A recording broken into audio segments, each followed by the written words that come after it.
Welcome to Million Dollar Grit, the podcast that dives deep into the world of entrepreneurship where tenacity meets strategy and dreams meet reality. My name is Julie, and I explore the raw, often overlooked truths of what it takes to succeed in business and in life. It's not just about the glossy success stories, it's about the grit it takes to get there. Hey everyone, this is Julie. Welcome back to Million Dollar Grit. Today, I want to talk about something that sounds simple, but is a spot where a lot of entrepreneurs derail. And that is, how do you break down a big revenue goal into something that's actually executable?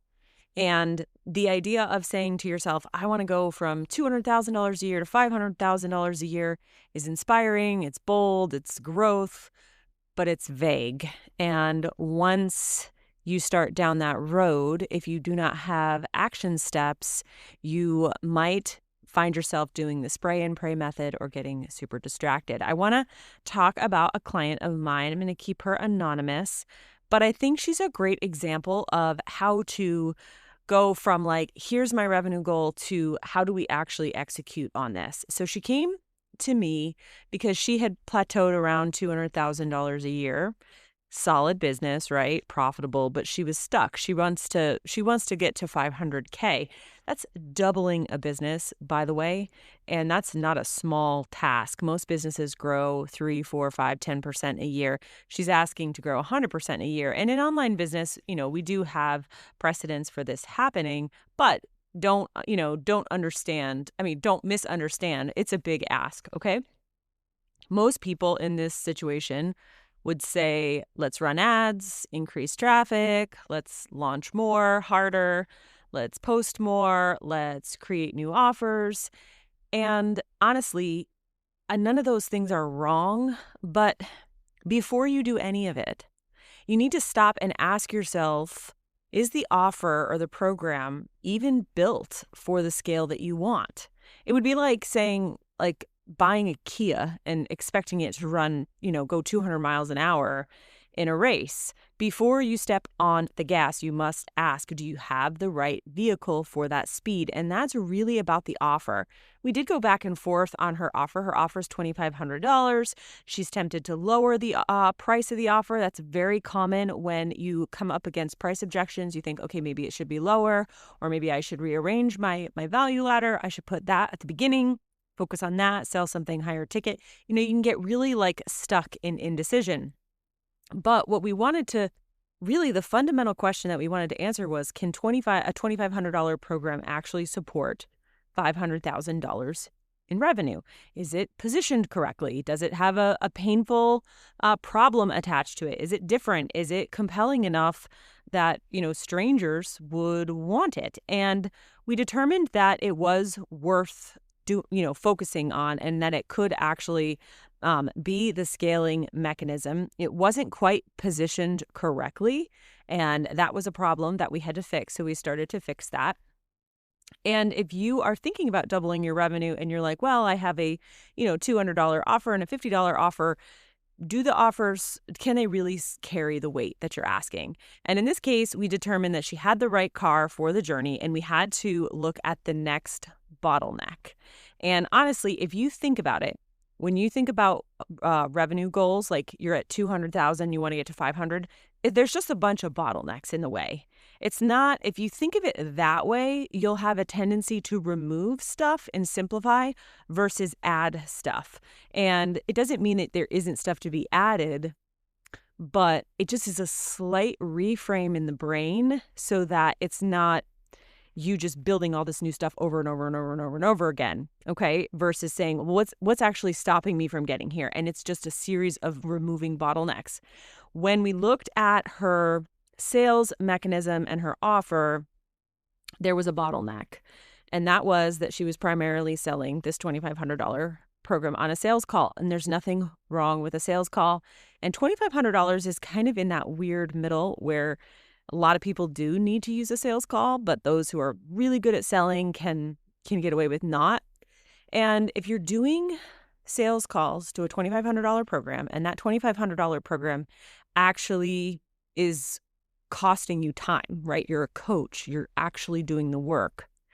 You have a bottleneck because you're doing the calls, you're doing the fulfillment, you're going to get capped, right? And if you back into that 500K number, is that really going to be pleasant for you? And people will say, well, I want to have a sales team. Okay, but that's going to create another bottleneck and another expense. It doesn't mean you can't get to 500K, but if you get to 500K and you hire a sales team, you're not really going to have as much profit. So you just have to weigh all this stuff out. We decided that the sales call was a bottleneck, and you can't expect her to be the sole coach, the sole salesperson, et cetera, et cetera. So that made us ask, can we sell this offer without a sales call? And probably not to strangers, not to cold traffic, but maybe we could to her warm audience. We determined that the sales mechanism was going to be a webinar, and we started talking about the choreography. We did a bunch of positioning changes, worked through some of the objections, and then she ran this webinar to her email list. And she did sell some spots live with no sales calls.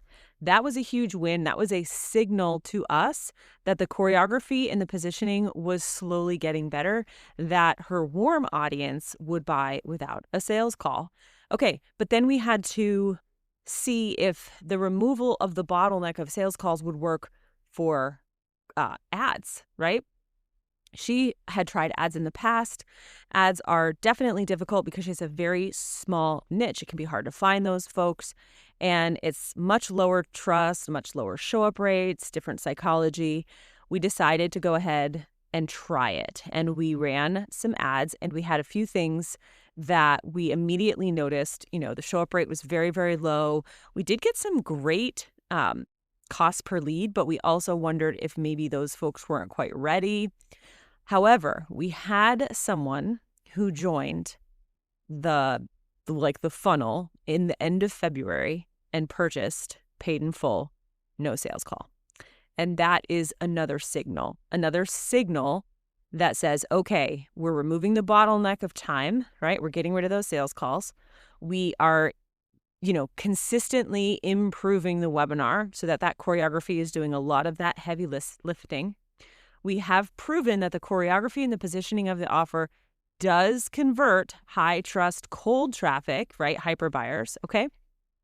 And now we continue to optimize. Our engine is working. It's not scaled.